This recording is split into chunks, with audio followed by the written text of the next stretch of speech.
Welcome to the Dave Palma Show, the podcast that revives, restores, and awakens your innermost capabilities. You have the training and the talent to succeed, but do you have the guts to fail? I love what I do. When you love what you do, you want to be the best at it. Today is about the power of you. You will change the world. Find your path to success through the journey of those who have succeeded. And now, your host, Dave Palma. Hi, welcome back to the Dave Palma Show. And with me in this episode, I have a former lawyer come turn actor about to start, he has actually, it's been premiered in January, a series called The Recruit on Netflix. Very excited for him to be here. And he has his own production coming up soon. Nico Wan, welcome to the Dave Palma Show. Hi, thanks for having me. I'm glad to be here. Glad to have you here. And how's life treating you so far? It's pretty good. It's been a little intense. First time going through a show kind of coming out process, but yeah, been very grateful and, just enjoying things. Back in LA now, and we had the fires, obviously, which was not great. And we just got floods yesterday, actually. So it's been a really intense time being in Los Angeles. But fighting through it. I'm a former athlete, and I have done one movie as a cameo at the end of The Athlete, and while I was a firefighter. So I've had a pretty mixed career like you, but I mainly was known as a firefighter, but did my sports. It mixes, the fitness. So obviously I have great interest, especially with the forthcoming Olympics coming up as well. So that must be quite interesting. So let's talk about that before we go into what you're actually doing. You're based in LA with the recent wildfires. It's been a tough time for the city. How have you experienced this firsthand, and how's the community holding up? Well, I think that I've been very, very lucky. I live in LA, center of the city, and so I wasn't affected personally by the wildfires. There was an error in an evacuation notice that was sent out, and so for a hot second, for about 20 minutes, 30 minutes, I was thinking about evacuating, and had that realization of thinking, oh, what do I bring with me? So that was the only scare that I got. Yeah. I will say that before touching into the stuff that happened to my friends, my only real notice on the personal level of seeing the wildfires was the sky was orange. It was very apocalyptic, obviously. Oh, yeah. You see these in movies, but you're actually in the situation yourself, aren't you? Yeah. It's weird, isn't it? It's super weird. I remember actually, because I have blackout curtains in my apartment.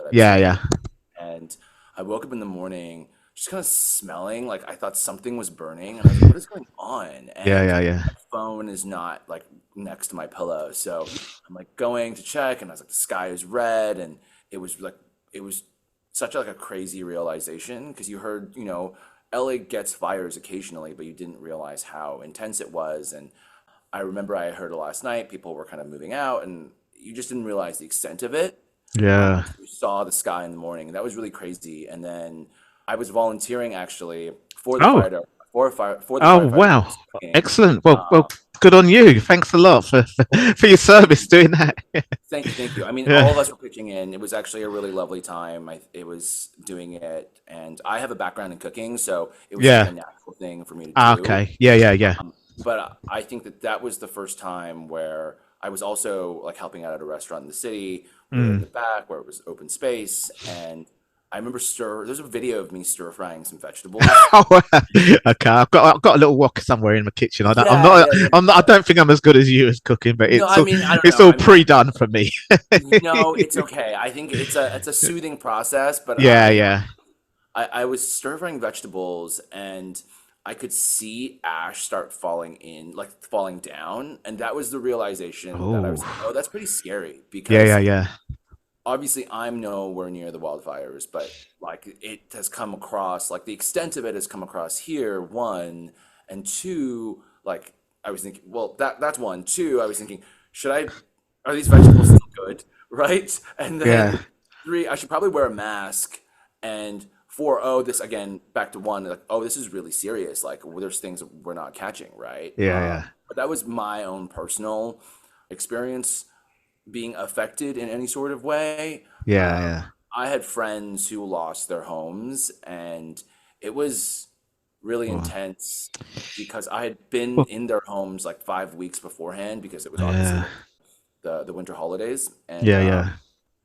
just like seeing pictures of them of their homes now, what was left of it was kind of like I was a little emotional just seeing it since I had Mm, such a personal experience being there. I couldn't really imagine what they must have felt because when I had got that evacuation notice, even though it was a notice in error, I was thinking, oh, I have to bring like this watch that my grandparents gave me when it was their first present they gave to each other 70 years ago. Like I couldn't imagine losing that, right? Irrespective of the yeah. value of it. Yeah.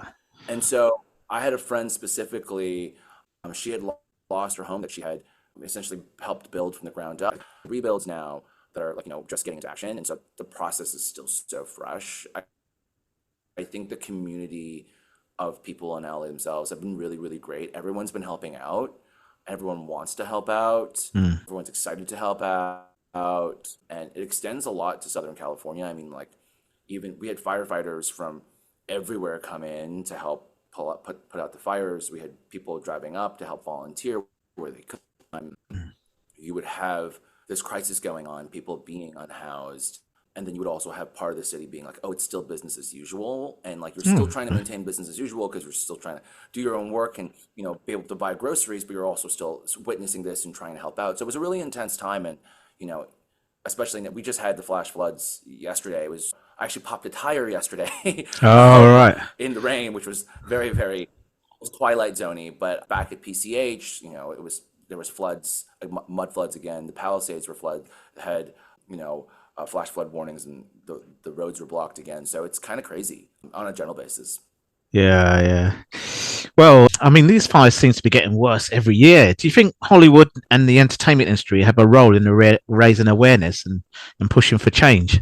I think that storytelling itself is a really good way of trying to push for change. I'm still relatively new to the industry, Mm, so I don't know if I don't think I feel comfortable in saying it is Hollywood's role to use that medium to push for change. I think that it definitely can be a vehicle, but I also think from analyzing the industry and how content is created, mm, if it was going to be that vehicle for change, it would be because I think that a, the way content was created previously, it's like, hey, this is the apocalypse. You must, like, you're a bad person. You must fix mm. it. And I think a lot of people already bombard messages constantly that having that as kind of the MO for a vehicle may not necessarily be the most effective way of getting people to feel involved and empathetic about a situation. It's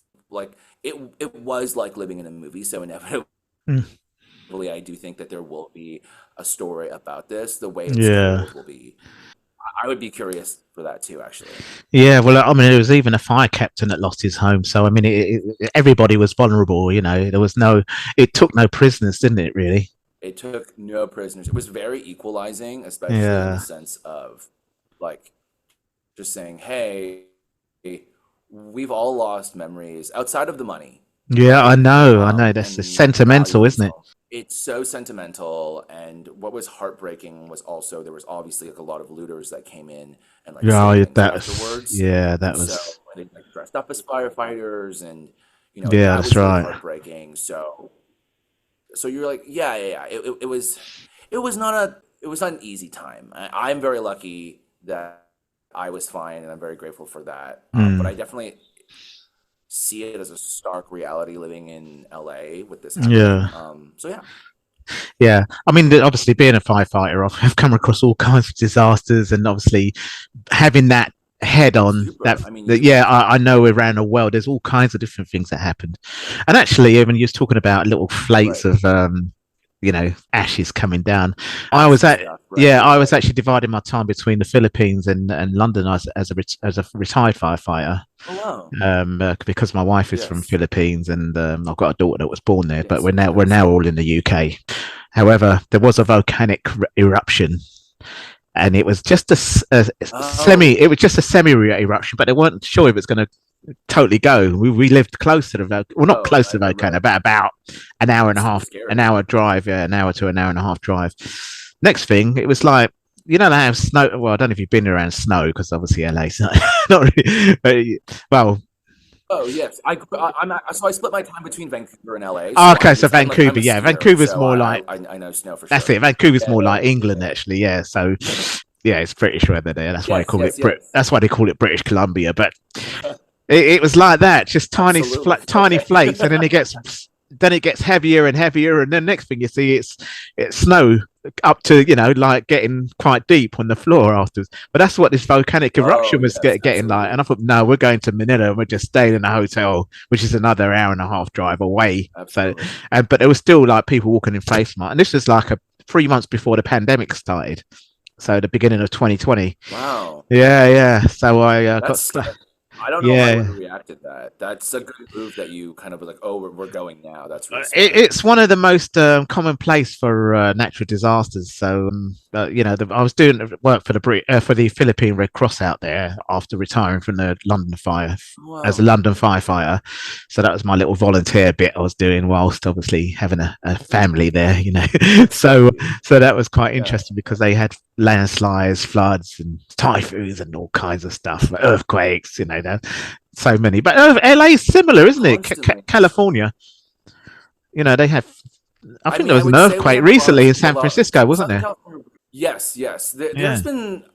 I have only really been here back and forth. I'm only here a certain time of the year, like, because just for traveling for work and stuff like that. And yeah. I have been here when there has been an earthquake, but normally it's at night, and I am such a deep sleeper. I'm like, something happening. So I am very, very lucky where it hasn't directly affected you. But I've had. Yeah, absolutely. By the way, I used to live in London very briefly. Oh, okay. Whereabouts? So I really miss. No, not to segue. So I used to be a corporate attorney, so I lived in Canada Water. Oh wow, very nice. Miss, like, a Greg. I grew up near there. Yes. That's where I grew up near there, actually, Canada. Oh wow. Yeah. So that's near Rotherhithe, and then they've got a park called Southwark Park. Okay. Yeah. So I didn't live far from there, actually. What a small world. Very small world. Yeah. I miss it dearly. I miss Canary Wharf at times, just like the corporate. It's like it was a very corporate-y environment. It is, yeah. It wasn't when I was growing up there, but it's just like a new development. Right, it was all newly redesigned. That's right, yeah. So it wasn't before. It was like nothing, In fact, it was just old docklands that weren't being used anymore. So exactly. Yeah. And now it's changed so much. And I would sometimes, like, because we had an office in the Mayfair. Yeah, Mayfair's very. Yes, and so I got introduced to through kind of just the corporate environment of, like, going for drinks with partners or something like that. We got a chance to go to Duke's for, like, martinis, which was lovely. I know Duke's, and but I still, like, really miss Nando's and, like, Itsu. Yeah, Nando's. Yeah, because that's quite unique, isn't it? It's not like KFC's everywhere, isn't it? But Nando's unique, isn't it? Oh my goodness.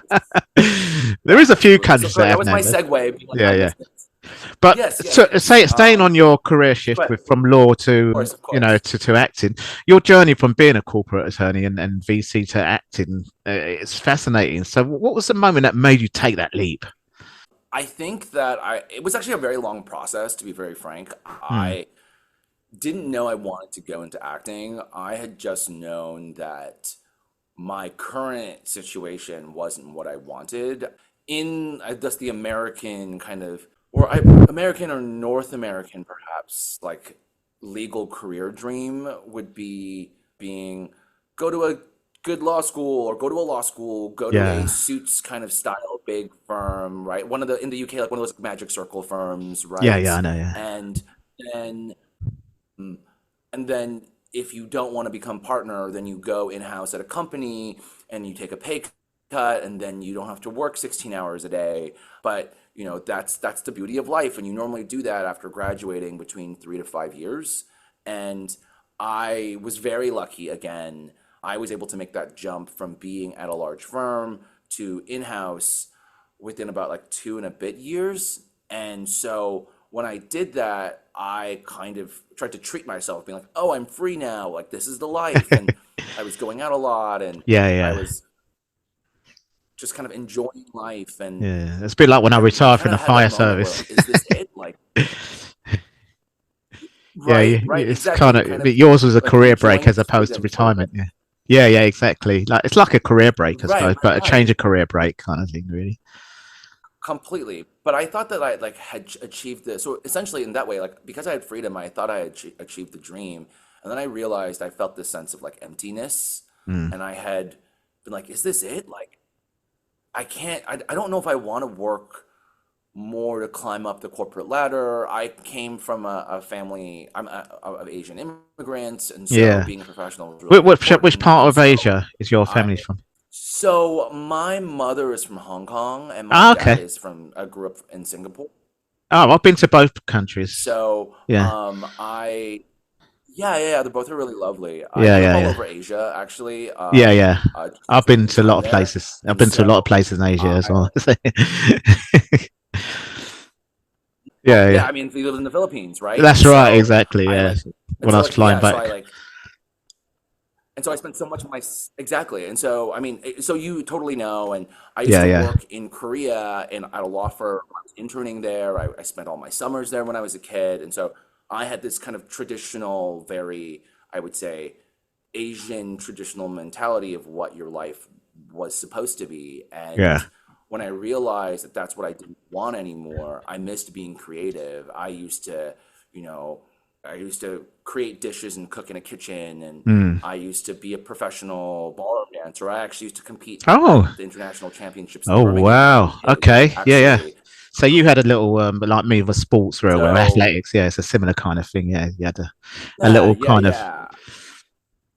And so yeah, so exactly. So I used to ski and Mm. swim and Yeah, yeah, do yeah. all of those things. But in terms of like kind of creativity, I had that part of me, and I just took the time to kind of explore that in a very Mm. long-winded answer. And I tried a bunch of things. Acting was what really stuck. I really realized I loved storytelling, and even in the work with my clients as an attorney, it was like their stories that were really interesting, even the Mm. drama and or how they started these projects. Because I worked with a lot of founders and venture capital companies, and I had just taken acting classes. I enjoyed it. Conveniently at the same time, where I was kind of making a decision: do I want to actually become an actor? And at this point in time, might I add you, I was only taking classes on Zoom, like after Ah. work for fun, haphazardly.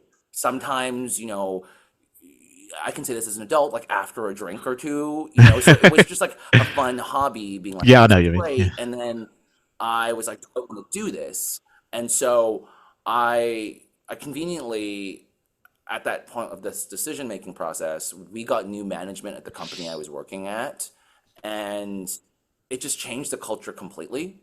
Mm. And that was kind of my impetus of being like, okay, I guess is like the world, or however you want to call it, telling me I should just jump into this. And I made a Yeah. decision that if I The wasn't going to universe turning pursue it. this now, I Yeah. will never super. And worst comes to worst, I'll go pay my bar dues and hang up a shingle, and I'll be a lawyer, and that's Yeah, what well, gave my you parents have some got peace, something to frankly fall back speaking. on, basically. And Um, right. yeah, I'm very yeah, yeah, grateful for them for like, pushing the button for me to go yeah, to law school, so I have that as a fallback, and I yeah, yeah, know yeah. not everyone So, does. So that's uh, what made me believe. yeah, are there any unexpected skills from your legal and Sorry. finance back? Are there any unexpected skills from your legal and finance background that you found useful in acting? Surprisingly, yes. I think that it is attention to detail, number Mm. one, and ability to read and memorize per se. Mm. I would be working with people, and I think sometimes I just breeze through documents so quickly, and I breeze through scripts. Yeah, So that's been really, really beneficial, and kind of noticing small things in scripts that make you question why this character would act in a specific way because of an item or because of a certain kind of like word or phrase chosen, right? Learning yeah, to ask more questions is really, really helpful. I think that from a legal background, yeah, and being able to process a bunch of information quickly. But in addition to that, I think it's especially working as a lawyer, but working as a lawyer at like one of those large suits law firms or Magic Circle law firms, mm. you, you're kind of taught to just grind. And so for me, when I was entering the industry, I just did a whole bunch of reading, and I read, I don't know, like 100, 200 scripts just to try and figure out what was going on, how to break down something. And I think that these like soft skills really helped kind of inform my growth and knowledge moving forward. Yeah, there's lots to be said about soft skills. So let's move on to the recruit and future projects that you're doing at the moment. Sure. So you're making of Netflix debut as Ji Min in the Recruit season 2.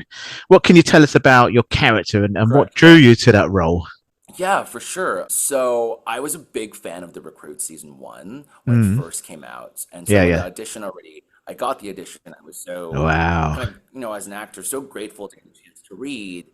And then with Ji Min specifically, he's so different from me. Both, I would say, in he's a villain, isn't he? Right? You're an ex-lawyer.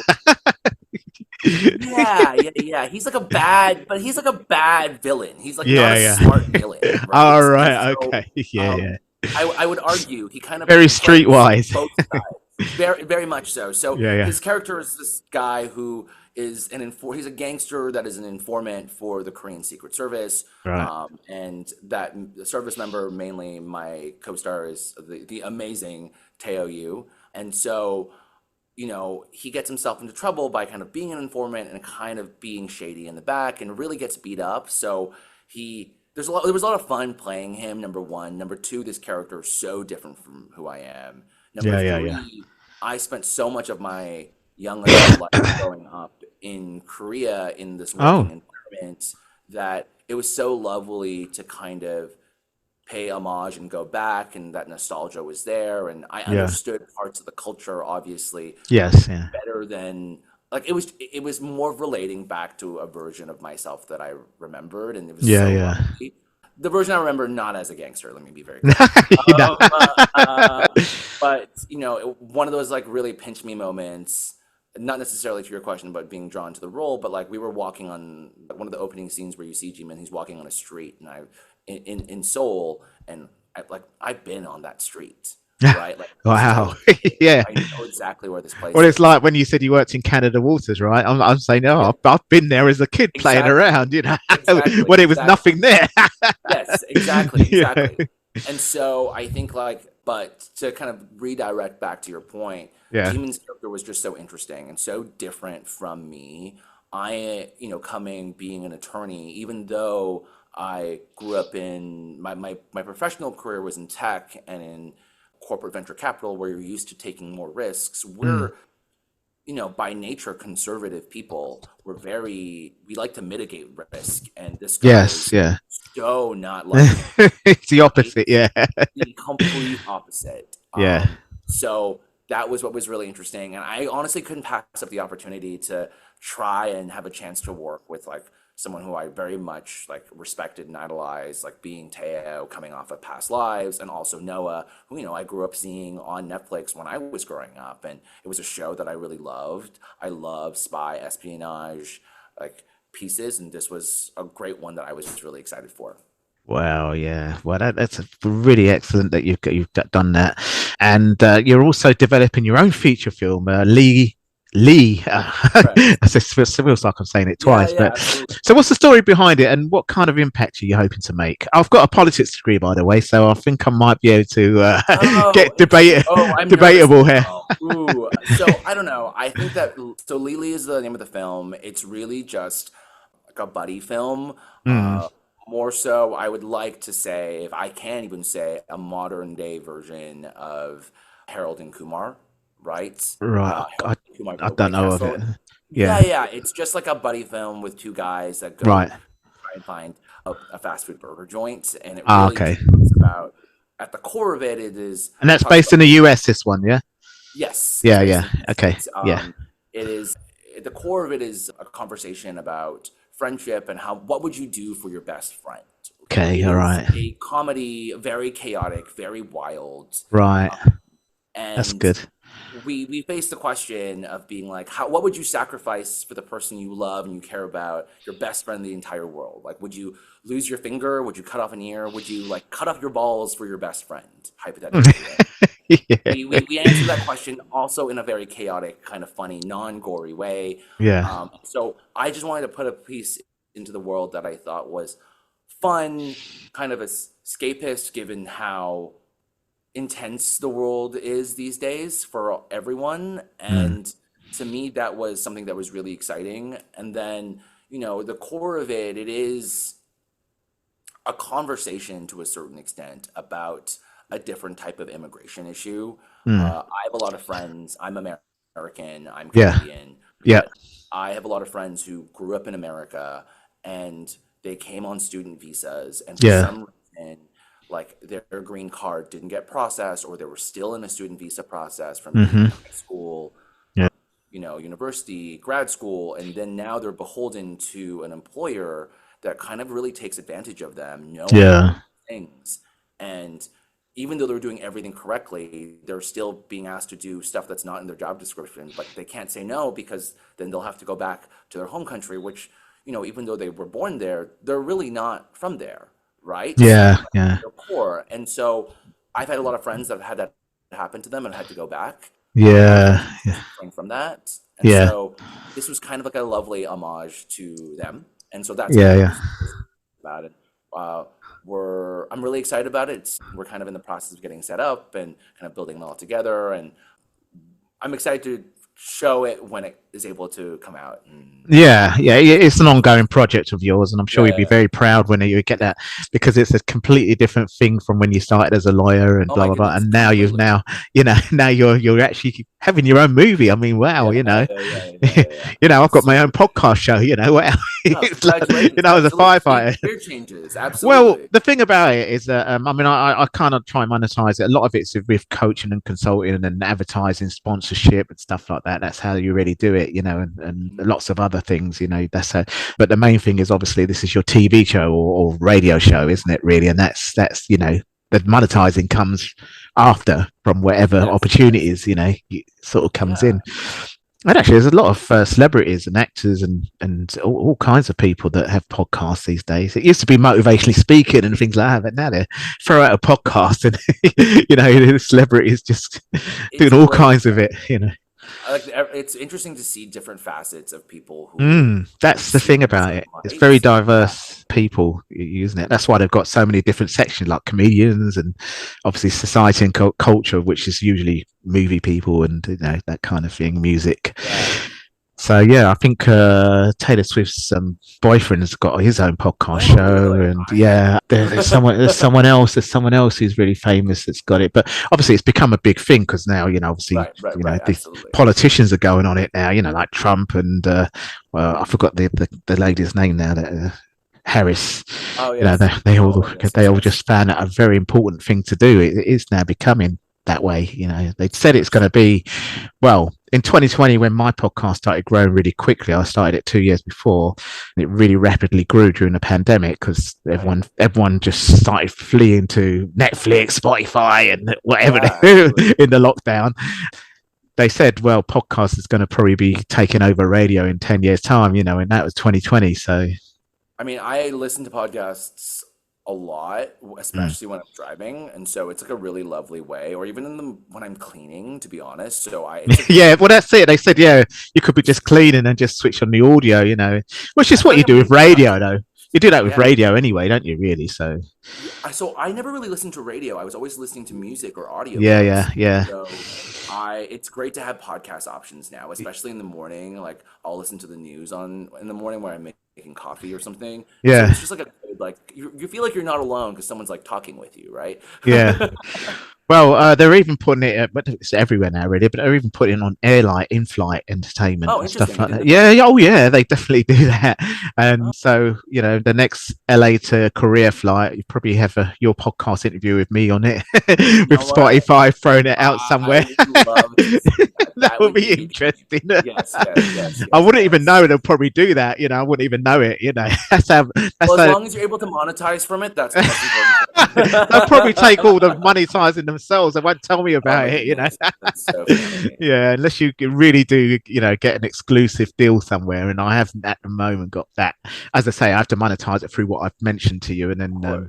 But there are deals going on, and you just got to keep pushing. It's just like your industry, and you're doing a project now, aren't you? And you just got to make the budget work, and then get it's that kind of thing. So we're always just kind of working towards like the ultimate goal, right? And and it's lovely to see people, especially yourself, like having transitioned careers and be so passionate about this. Yeah, like really. Well, look, I retired from the fire service, and obviously it's a shorter career than normal, and it's like, well, what do I do? I'm still young. Well, no, as in, but what do I do? Yeah, exactly. But regardless, I think that exactly, what do you do? But finding this new version of yourself, discovering this thing. It's right. It's a fun thing. Yeah, it was a fun thing to do, and then obviously it's become more serious, and but that's what happens, and it's like you when you looked at your creative side and looked at taking these things on Zoom and everything, and look where you are now. And where are you going to be in another 5 years' time? You see? Well, it's hopefully up and up. Exactly. Exactly. For all of us, the tides rise together, as we say. Yeah. No. Absolutely. Well, it's been we could be on there for ages for another talk about that, and hopefully we'll be on there again, looking at how you've got on. Hopefully, and hopefully, if you getting your Oscar, you remember me. Even if it's a nomination. Very much so. But I might be getting my Weebie. I think they call it a Weebie or something. Webby. It's like a Grammy, but it's a Webby for podcasters. And iHeart. You remember me when awards. You get your Webby. Yeah, it's like a Grammy, but it's for the web. The podcasting and that. But anyway. I'm sure, we'll both try and push wherever we can. But as I say, this is just a retirement thing for me. Whereas you've got time to really develop it as a career change, haven't you? Really. Whereas mine's like, what do you do in a retired life? Oh, let's do this, because. But anyway, it's really great speaking to you, Nico. I really enjoyed this conversation with you, and we'll have this out as soon as possible. In the meantime, keep doing what you're doing, and thanks for talking to my oldest today. Of course. Thank you so much for having me. Have a great day. Good evening, actually, here. Oh, evening. I'm so sorry. Have a great evening. Yeah, right, I should know this, because it's like 10... what time is it there? It's definitely evening. It's 6:30. Yeah, it's just gone 6:30 in the evening. Dinner time. Yeah. So you've just had your breakfast. Haven't you? Yes.